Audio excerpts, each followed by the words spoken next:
Good morning, good afternoon, possibly good evening. Welcome. My name is Meredith McQuaid. I'm the Associate Vice President and Dean for International Programs for the University of Minnesota. And welcome to another webinar as part of the M Global Presents. This webinar series is designed to inform, engage, and inspire more and different connections globally, both inside and outside of the University of Minnesota. We're pretty excited about today's topic, the story behind the University of Minnesota's success in education abroad. And even though circumstances have curtailed most of the international travel for students, faculty, and staff for the time being, we continue to be focused on ways to link our faculty, students, and staff to challenges and opportunities all over the world. Today's history lesson will take us all back more than 20 years ago, when an opportunity to be bold presented itself and people ready for that challenge stepped up to meet it. But that is really what defines so much of our international engagement. We are driven to discover, and we are driven to explore new opportunities to provide our students with meaningful experiences here and abroad.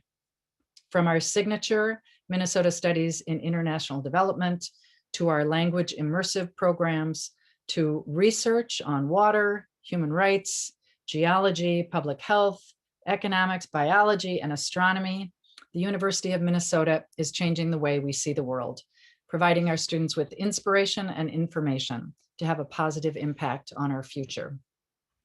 And today's webinar will lead you into the archives to take a look at one aspect of our collective work. I really hope that you enjoy listening to it as much as we have enjoyed putting it together. So I'm going to introduce our two facilitators here in just a moment. I just thought you'd be interested to know we have people from all kinds of communities here attending the webinar today. We have alumni, we have community members, we have professionals within the world of international higher education, and of course, University of Minnesota faculty, students, and staff. I want to let you know the session is being recorded. I'm about to introduce our two co-hosts. Following their presentation, Molly Ports, Assistant Dean for Global Programs and Strategy Alliance, will handle the Q&A. Okay, so we have with us today Dr. Martha Johnson. She's the Assistant Dean for Learning Abroad at the University of Minnesota. Martha has worked in international education since 1991 for organizations and institutions in the US, Australia, Ireland, and the United Kingdom. Her experience includes on-site program management, program development, and marketing, management, and teaching of short-term programs. She holds a Ph.D. in American Studies with an emphasis in drama and the performance of gender, race, and cultural identity from the University of East Anglia in the United Kingdom. She has presented at numerous international conferences and has authored articles and chapters for publications, including Frontiers and Text and Performance. She's served in leadership positions for NAFSA, the Global Leadership League, and the Forum on Education Abroad, and the Fund for Education Abroad. We're also thrilled to have running this session today, Kim Hindborgen. She is the Assistant Dean of Curriculum and Career Integration at the University of Minnesota Twin Cities campus, where she provides leadership, consultation, and expertise to translate and assist in identifying curriculum and experiential needs for students in relation to international education. Kim also chairs the Learning Abroad Center Career Integration Partnership Group and the Education Abroad Network, the focus of which is in the sharing of best practices to foster communication and collaboration across campuses. Kim has worked in higher education for more than 25 years and has contributed to articles and workshops relating to education abroad. Kim has also been involved with curriculum integration efforts beginning in the 1990s when she worked in the College of Human Ecology's main student services unit. Thanks again for being here. I'll turn it over to Martha and Kim.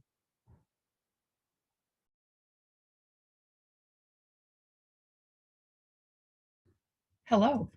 I'm excited to be here today, and just really thrilled that we had so many people respond to the session. So since we have limited time, I'd like to move forward with starting out with what is curriculum integration? The story behind the U of M success in education abroad really has to start with an understanding that curriculum integration and study abroad really had its genesis here at the University of Minnesota. We are proud to say that is now an industry-wide term, and it has been known to be part of job descriptions across the globe, or in some cases, even job titles, such as mine, for example. NAFSA defines the Association of International Educators refers to curriculum integration and study abroad as a variety of institutional approaches designed to fully integrate study abroad options into college experiences and academic curricula. Next slide, please. It seems unimaginable that starting with the curriculum is a radical idea now, but before curriculum integration, program development was pretty much always based on location. Before curriculum integration, it was more about the where, but not always the what or the why. And we're not suggesting that study abroad did not exist before curriculum integration, because there is and always has been a very strong history of study abroad at the University of Minnesota. However, before curriculum integration, participation was mainly from the College of Liberal Arts, and there was a resistance to short-term programs. Provost Robert Brunix charged Jean Allen with centralizing and growing international programs. And when Jean Allen took on leadership for international programs, he asked why there wasn't more participation from all colleges and why there were no short-term programs. I'm not going to go into this now, but look for this in the video. Next slide, please.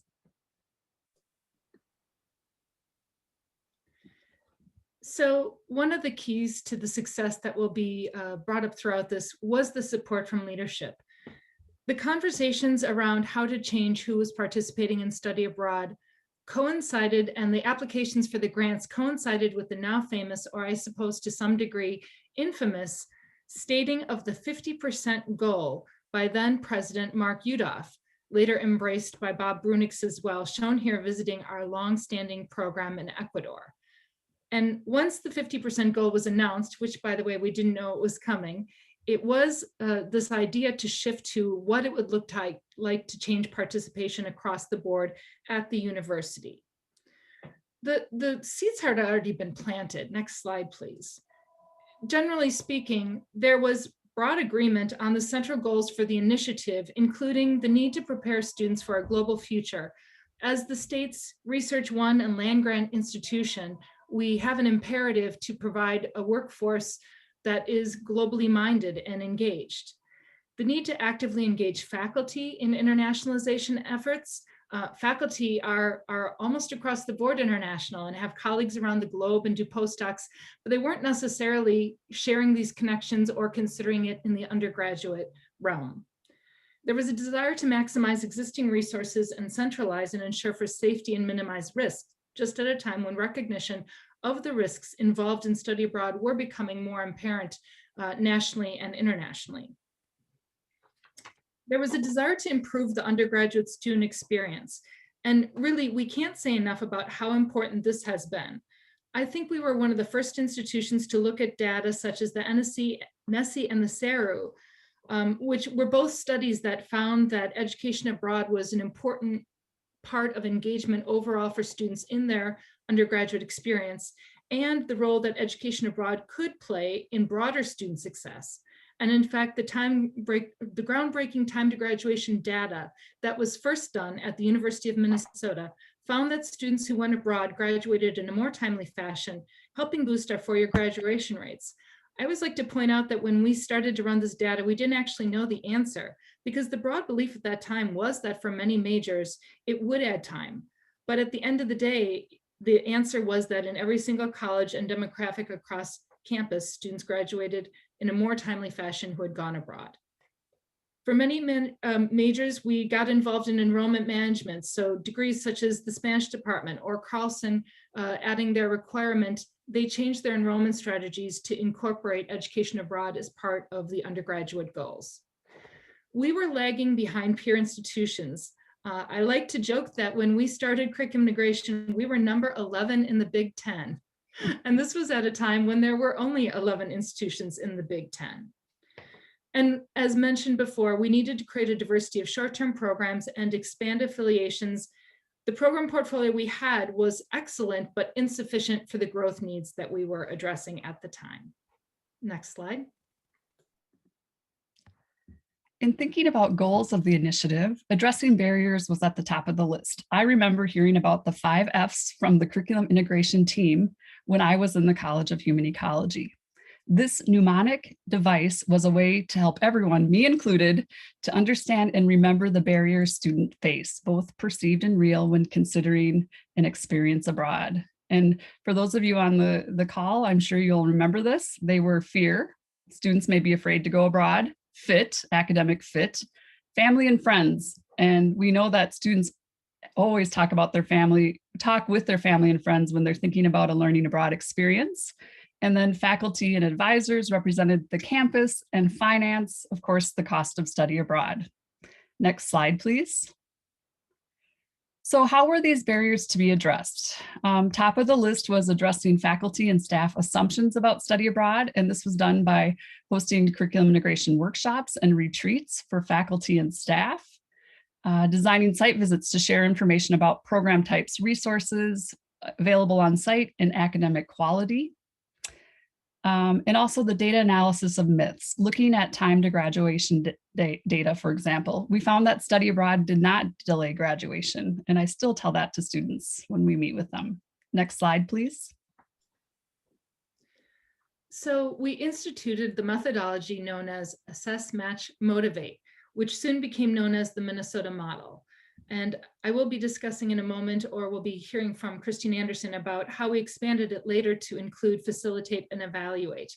But this idea that we would be looking through the curriculum, looking for what were the matches and the spaces for students to do things abroad, and then how to motivate students to participate, was central to the methodology and its success. As Kim referenced, the university had an excellent portfolio of programs developed primarily by departments in the College of Liberal Arts. Because of their histories, they were primarily in languages and social sciences.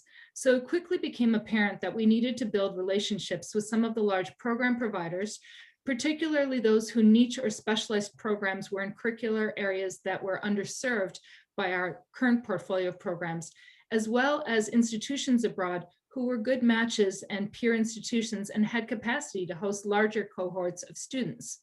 In addition, it was imperative to develop more options and direct collaborations with academic departments. Shorter-term instructor-led programs and new programs at old sites needed to be part of the strategy as a nod to the need for program development and a rigorous plan for evaluating methodology and program quality. So we added facilitate and evaluate to the methodology in order to round out that circle. Next slide, please, and you can play the video.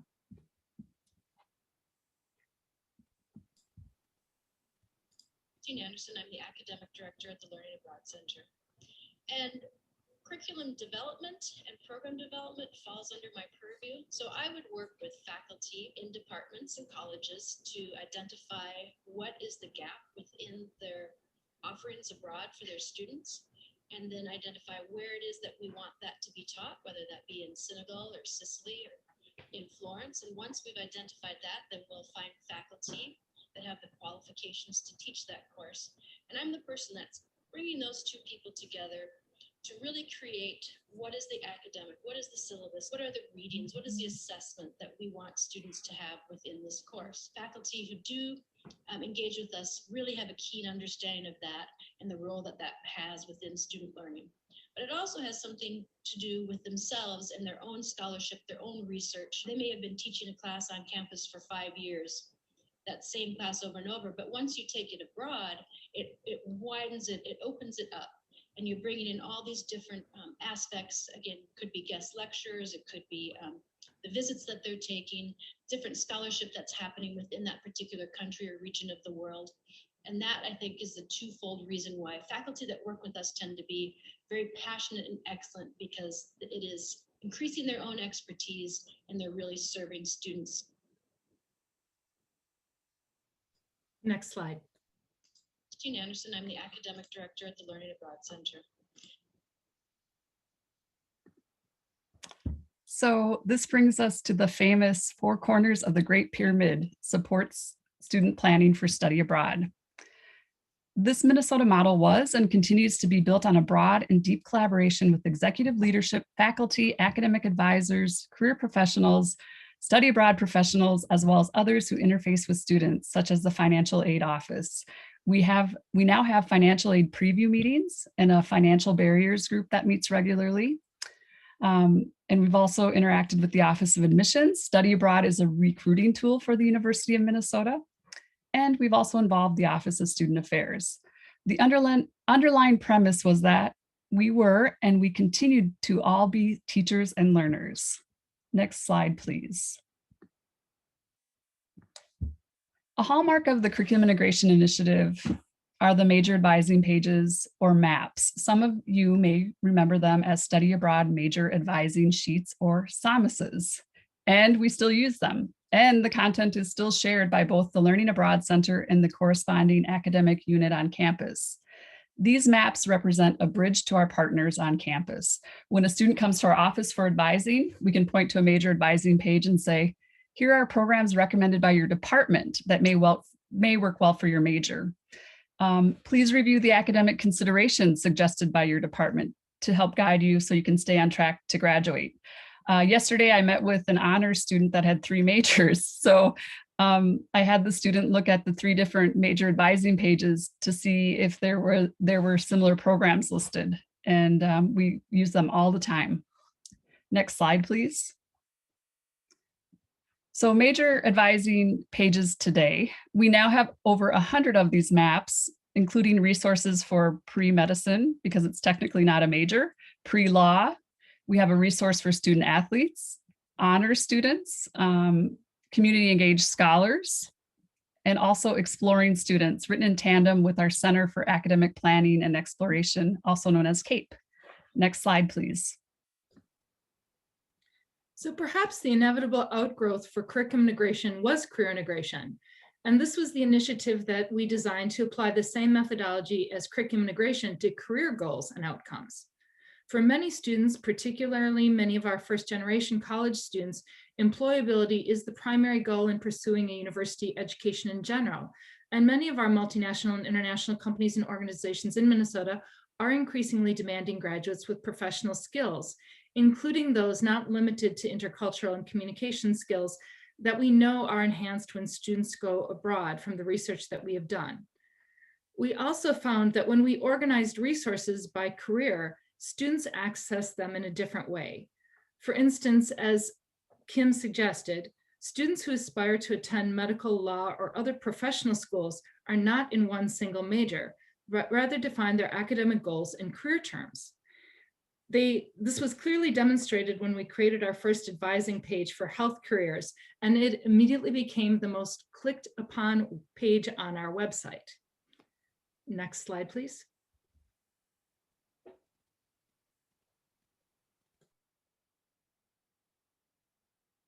Hello, I'm Becky Hall, Director for Career Services Administration. Career integration evolved on our U of M Twin Cities campus over the years through further development of a critical partnership. Career Services has always been a key player and supporter of the LAC and curriculum integration. Yet we realized that together we really needed to further address the developmental aspects and career potential of learning abroad.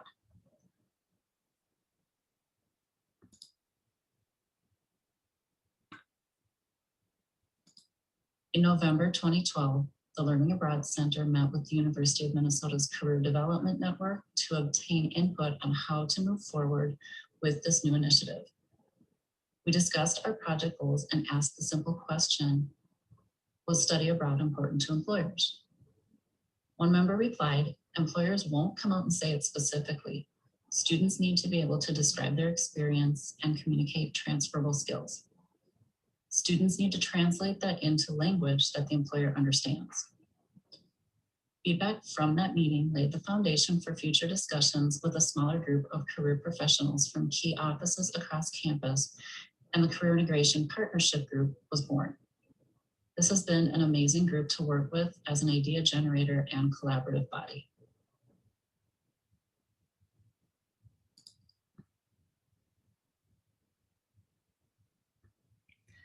As Becky mentioned, students and employers are not always connecting the dots between career development and study abroad.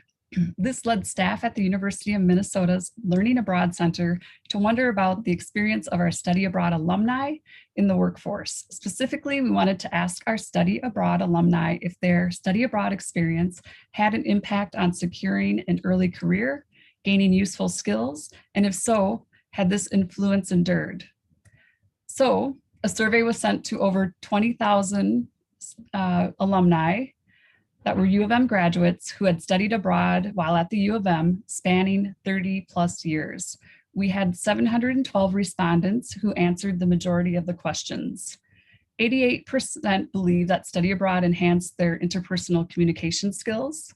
67% believe that study abroad positively affected their long-term career prospects, and 64% said that they acquired skill sets that influenced their career path. Next slide, please. The goal of diversifying student participation was part of the initial grant, and MSAG, the Multicultural Study Abroad Group, was established in the early years of curriculum integration with this goal in mind. It was a grassroots group with participation across the campus and actually across the system. In 2021, the Learning Abroad Center 2012, the Learning Abroad Center had an opportunity to partner with the organization Diversity Abroad as a pilot institution to apply their newly created Access, Inclusion, and Diversity Scorecard, a self-assessment and planning tool. This resulted in a comprehensive plan established in 2012. The plan included the creation of the role of Director of Diversity and Inclusion in the office, a percentage of a staff member assigned to coordinate and manage DEI efforts, and BJ Titus currently is serving in this role across the office. Not surprisingly, we use curriculum integration's model for liaison roles and partnerships across campus with the Office of Equity and Diversity and multiple offices and organizations across campus. We have since then launched focused recruitment efforts such as the Black Experience Abroad, a video featuring multiple students sharing their experiences in different destinations. Based on the success of this, we followed on with the Asian American, Latinx, and American Indian Experience Abroad videos that can be found on our website. We've made several family-focused brochures available in multiple languages, including Spanish, Hmong, and Somali. We've held intensive training on supporting diverse identities on site at 16 of our sites with Zoom follow-up dialogues in the months after the murder of George Floyd. And we're very proud that in the 2 years previous to COVID, we had reached a stated goal of having Ed Abroad participation by students of color match that on campus. We still have a long way to go, but that is a few of the highlights of this work that is incredibly rewarding and changing who's going abroad, which is of course the core of all of these initiatives. Next slide, please. So people often ask us what we think were some of the factors that were critical to the success of our various initiatives, but particularly curriculum integration. Some of the ones that I think are most important are, first of all, we had buy-in at all levels. And I sometimes say that it had to be both top-down and grassroots, because if you only had buy-in from one side of that equation, it might not have worked. We addressed the infrastructure and the pieces that are a little less exciting, but things like resident credit and financial aid, billing, registering students while they were on campus to be able to pay things from abroad, all the system pieces that really make it easier for students to go abroad than it ever had been in the past. We expanded scholarships and negotiated fee reductions from all of our partners. So because of our success and growth in this area, we've been very fortunate that lots of programs and institutions want to work with us, and we have been shameless in negotiating on behalf of our students. We've emphasized on quality and safety, and I think as other campuses have been embracing these goals and making it all about numbers, I'm very proud of the fact that we've maintained a really diverse portfolio of program options and understood that one size never fits all, especially at a place like the University of Minnesota, and that we will never compromise on the quality and the academic rigor in order to just get numbers abroad. And finally, I think our early emphasis on career impact has been incredibly timely, as we've seen conversations shift even more so to employability and how universities are serving students in the career space. Next slide, please. As I said earlier, our role in improving undergraduate education and being a part of undergraduation at the University of Minnesota was critical. I often joke that study abroad at the University of Minnesota wasn't necessarily about study abroad. It was about improving the undergraduate experience in general and our role in doing that. Some of the other residual benefits include the fact that the methodology has been adopted and adapted widely. It's something that has been a point of pride for the university. And the program development partnerships with academic disciplines and departments have been really exciting for our staff. We've gotten to know people around campus, so instead of waiting for them to come and see us, we are constantly out and about connecting with our colleagues around campus. Finally, we became a catalyst for broader internationalization questions. In the early years, when we would be discussing with colleges the 50% goal, the conversations quickly turned to what about the other 50%? And I think the role of education abroad conversations in sparking that awareness of what it meant to be an internationalized university has been critical. Next slide, please.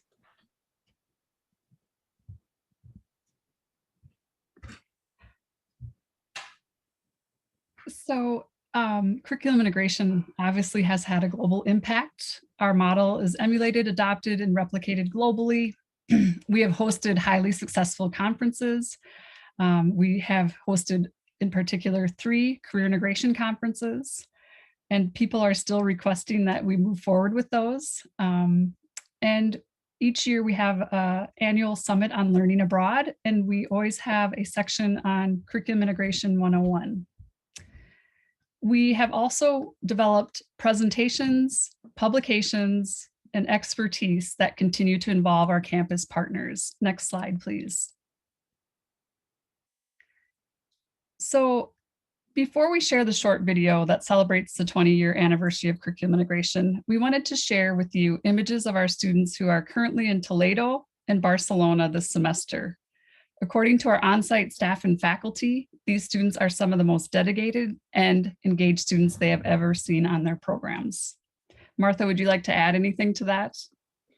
Yeah, I'll just add, Kim, that I think as we've been reflecting on curriculum integration in this extraordinary year, it's been a really important reminder that I think as other campuses are having conversations about the relevance of education abroad and whether or not it's going to be part of what they do going forward, I have not heard those conversations at Minnesota, and I think it's because all of this groundwork that we've done has really baked us into the DNA of the university. We are now such a part of undergraduate education that we firmly believe that this will be coming back. It's just a matter of when, but not whether or not if. And I don't think that that would be the conversation if we had not spent all of these years developing these relationships and really making sure that we were part of the broader goals of the university. So I suppose, as so many of you on this call have been involved in this work, it's never been more important that we've developed these relationships over the years, because they are what will allow us to come back in the future. Thanks, Martha. Now to the video. So the video that you'll see is our first video that we have produced and posted to our website celebrating the 20-year anniversary of curriculum integration. And I'm awed and humbled by all the people that have been involved with this initiative. And in putting this presentation together, I kept thinking of all these names of people we should recognize, but I didn't want to offend people that I didn't talk about. So I do want to mention that we're in the early stages of recording more interviews of those who played a critical role in the curriculum integration initiative. And I know many of you are on the call today. I do want to let you know that these videos will be eventually hosted on our website and will also be shared with the University of Minnesota archives upon completion. So with that, we hope you enjoy the video, and we have really enjoyed putting it all together. Thank you.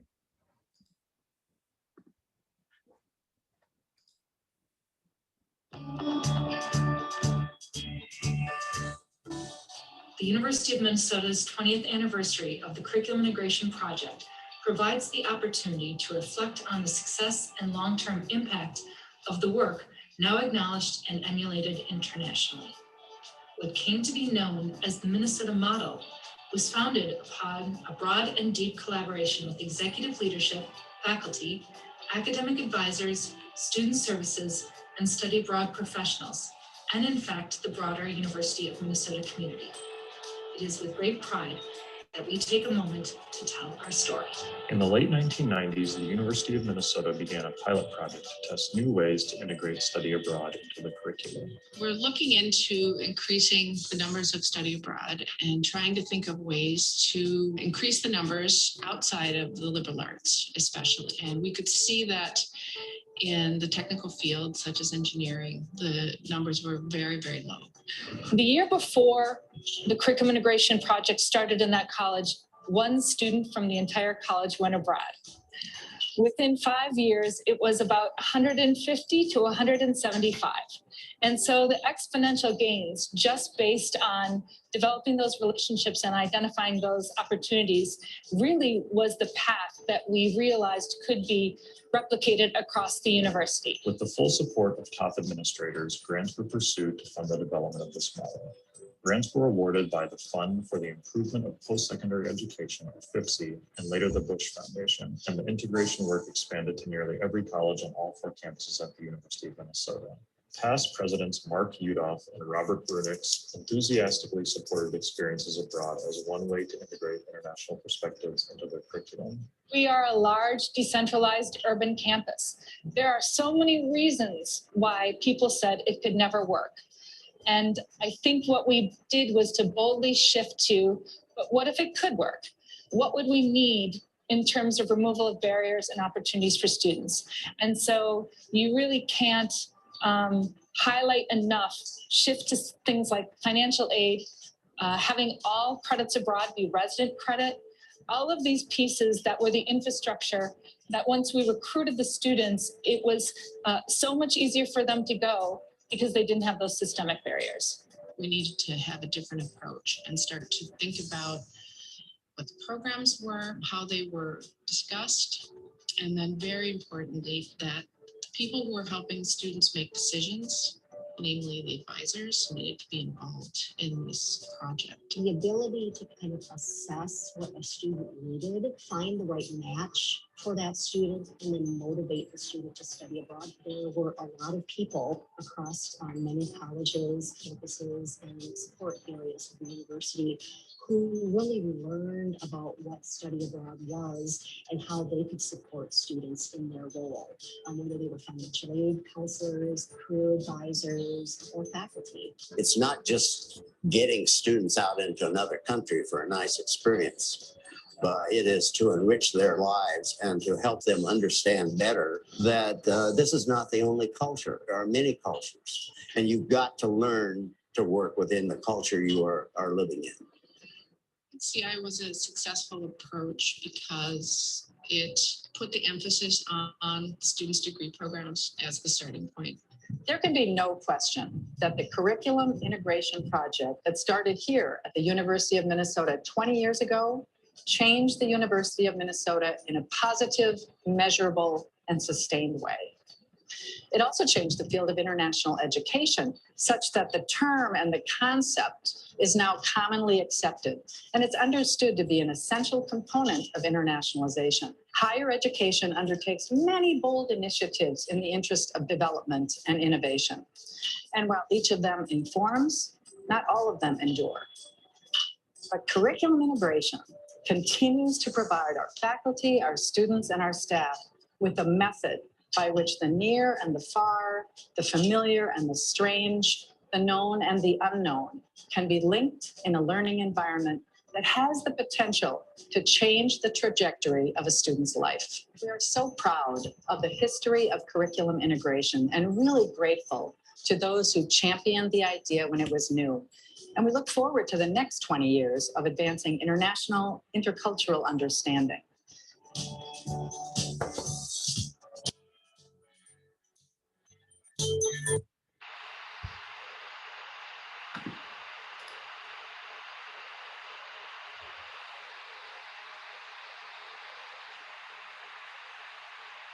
Hi, everybody.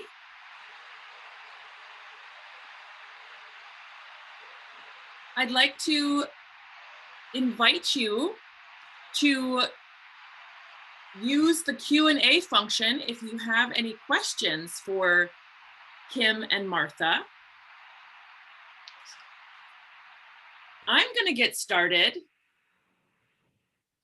I'm going to get started by thanking them for that amazing history of curriculum integration. And I'd like to start out by switching gears with the time that we have remaining to talk about the future. What is the status of study abroad and international education moving forward? Oh, nice and easy question. The short answer is I'm not sure that we know. I think that, you know, the students are ready. Our faculty and departments are ready. We are continuing to have the conversation. We've had a tough year of developing and canceling and developing and canceling. As we said, we do have 27 students abroad right now, which is actually something we're very proud of. Many institutions did cancel everything this spring, and in a few of our sites where we have a higher level of control over housing, classroom space, all those pieces, and with lots and lots of social distancing rules in place, we do have some students abroad, and we see it coming back over time. So I suppose we know that it will look different because in the meantime, we've developed models such as virtual internships and things like that that are exciting and that are likely to take us new directions. But I think if anything, a lot of what's happened over the last few months has just reminded people how much they want to connect, how much they want to explore. So I think we're going to see a lot of pent-up demand when things start to open up. Great, thank you, Martha. I have another question on the current situation, and this is really COVID related. You know, we know that many students had to return early from their study abroad in spring 2020 when COVID began around the world. What happened with all those students, and what did the Learning Abroad Center and the U of M do to support them? So last April, within a span of about 20 days, we evacuated 1,200 students to their homes, which were not all in the US. And so we did require students to leave their various programs, but all students got full academic credit for the term. We worked very hard, both with campus colleagues who were spectacular and amazing, to make sure everyone got all of their credit. And then we had a huge scheme for giving students the opportunity to apply for reimbursement for some of their travel costs. And we worked on refunds for housing for everyone. We did absolutely our best to make them as whole as we could in a really, really tough situation. And as hard and difficult as it was, we're very proud of how we handled it. Students were all able to get out of the countries they were in, which was not the case with every study abroad program, and were made as whole as we could have been. And so while it was traumatic, and I have to say, shout out to the LAC staff who worked 24/7 for several weeks. I think we're quite proud of how we, in general, handled it and supported those students. I'd like to also add, Martha, thank you for acknowledging the staff. I also want to acknowledge all the colleges and the college advising leads. With those 1,200 students, we went student by student, and we worked really closely with the Office of Financial Aid. And I really feel that we've made even stronger connections on campus because of this. It was definitely unfortunate, but it really showed the support across campus that everyone has for students. Thank you, Kim and Martha.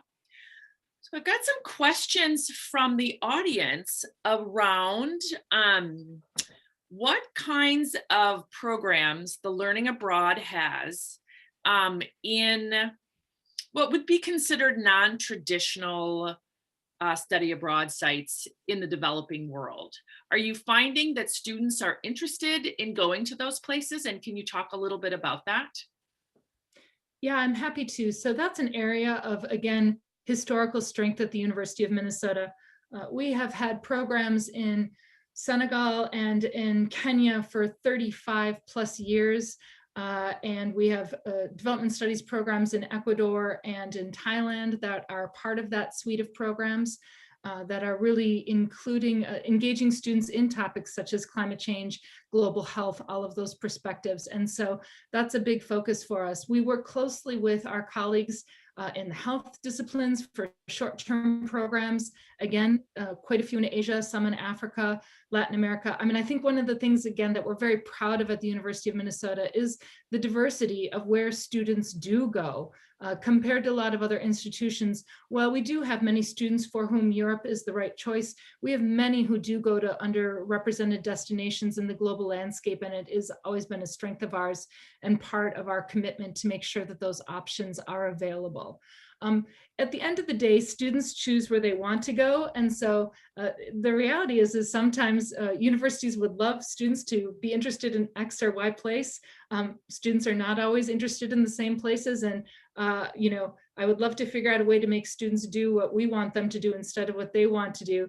So I suppose for us, it's always been a commitment to making sure we have a lot of those options available, as well as options for students who are represented in other things. As a bright light, we already have 14 applications for our Senegal program for the fall semester, which is one of the highest numbers we've ever had at this time of year, which only reinforces that students are ready to do these things and are excited to get back out there. And I think post-COVID may even have more interest in areas like global health and their dimension and reach around the globe in non-traditional locations. That's wonderful. Thank you. So now we've got some questions that are about study abroad alumni. So are there ways that alumni, both study abroad alumni and university of alumni, can support students and help students in these endeavors? And has the Learning Abroad Center been active in cultivating these relationships or programs? Yes, I can start, and then Kim might have something to add. We have certainly, obviously, development and donors is a huge part of that. And we've had some very successful donor campaigns and encourage alumni, particularly who feel it's had an impact on their lives, to pay it forward and to do that. And so we have dedicated funds, and those are even sometimes at the programmatic level. So students might feel quite strongly about their experience in Toledo, Spain. And so they can give to students going to that program if that's how they want to approach it. We are expanding, and pre-COVID, we're just starting to do more work in things such as connecting alums in a specific city with our students who are going to that city. And I think that's an area that we can still be doing so much more. We've had initial discussions of collaboration, for instance, with the China Center, because there are so many University of Minnesota alums in China. But I think one of the future goals is to even more effectively be connecting our students with alums who studied abroad, and just in general, University of Minnesota alums who would be very, very excited to support students in the locations where they are.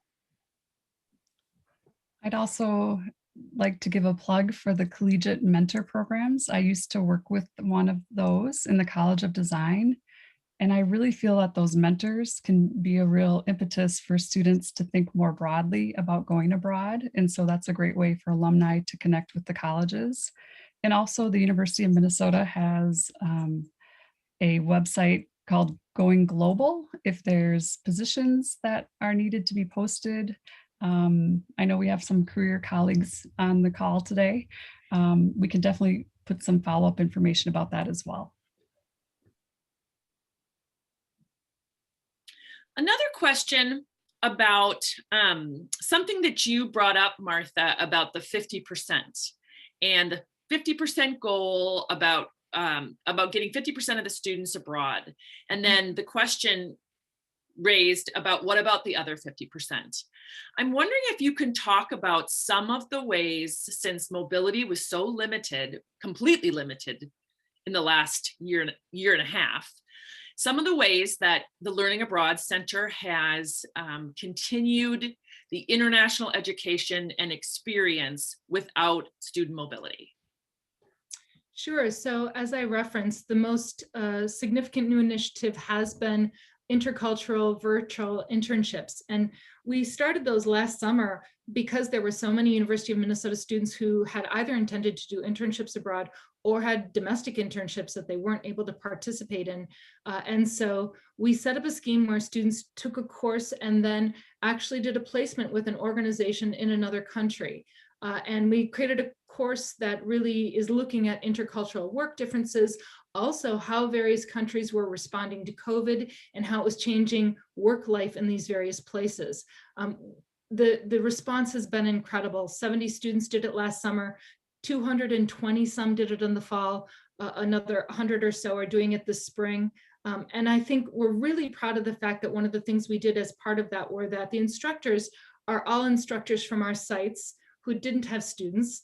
And so we've been able to engage our instructors at these various sites around the country, but also make sure that as we're doing this intercultural internship curriculum, we are not necessarily having it be taught from a US focus. It is being taught by colleagues in Senegal and France and Argentina. So it really is designed to ensure that intercultural perspective. And the evaluations and responses from that have been fantastic. And actually, we think it's pretty exciting because we've created career services specific to students who did those experiences, because they will be some of the first students entering the workforce who've been entirely onboarded, trained, and done a substantive work experience in the internet, in the virtual world. And so it's really exciting. And Martha, a follow-up, do you plan when we can return to more active student mobility, do you anticipate still hosting virtual internships for students? Is it reaching different kinds of students? Yeah, we do anticipate it, because also we've evaluated and surveyed the students and said, did this make you more interested in going abroad? And many of them have said yes. So we see it also as a potential pipeline. So for some students, it may be the experience they do that does give them that intercultural piece, which is fantastic. For other students, it may be something that starts them down a road. An interesting fact to the point about underrepresented destinations is that we did this fall do a section taught, the class is taught in French. Students had the option of choosing a placement in either Senegal or France. And the vast majority chose Senegal, which was really interesting, because I think in a way, because it was virtual, they felt more willing to take a risk and had great experiences, and now might be considering a destination that they might not have otherwise. That's great. That's really great. So I'm asking you to perhaps, again, look into your crystal ball, but what do you see as the next big initiative for the Learning Abroad Center? You guys have done really, I mean, as evidenced in this, last 45 minutes, you guys have really done so much and have pivoted so remarkably in this challenging time. What do you think is next? Well, I think, we ended with the focus on the DEI work, because I think to us, that's really the piece we want to continue to expand a lot on. And I think that going back to where our strengths are, there are a lot of curricular opportunities. So for instance, this year, for the first time, instructors who are proposing to do instructor-led programs with us were asked how they were incorporating diverse perspectives into the curriculum. And so I see us going back to a lot of our different programs abroad and really ensuring that we are coming from a curricular perspective into these important conversations that are happening on campus and in the US. And so I think to continue to expand on that work will be a really important part of it. And I think, again, as we come back to what it looks like, our ability to pivot and our ability to look at things in the moment and incorporate them into our work is one of the reasons why we've been successful. So in the same way that a year ago, I wouldn't have said virtual internships would become a focus and strength.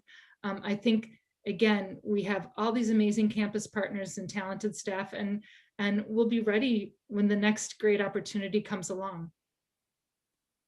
Great. Well, thank you so much, Martha and Kim. And now I'm going to invite Meredith McQuaid to come back online and send us off. Thank you, Molly. Thank you, Kim and Martha. That was fantastic. I've heard, of course, the history many times, but it's always such a treat to be reminded of how many people it took, how many bold steps had to be taken, how we had to constantly remind ourselves that we were looking to the prize, if you will. And I want to thank you. I want to thank your entire staff, the Learning Abroad Center, and our many, many, many partners across campus. And of course, all of you who are involved in the exploration and expansion of curriculum integration. It was, it changed the field, as you've just witnessed. So thanks to everyone for being here. I hope you'll check out the Learning Abroad Center website for more information about our history. You can watch for a follow-up email, and we'll have a link to the recording of this event if you want to watch it again or share it with your friends. And in March, mGlobal is going to present preparing global ready students in our classrooms. So watch for information about that as well. Thanks again for being here. I hope you have a fabulous weekend wherever you are. And let's stay healthy and happy. See you later.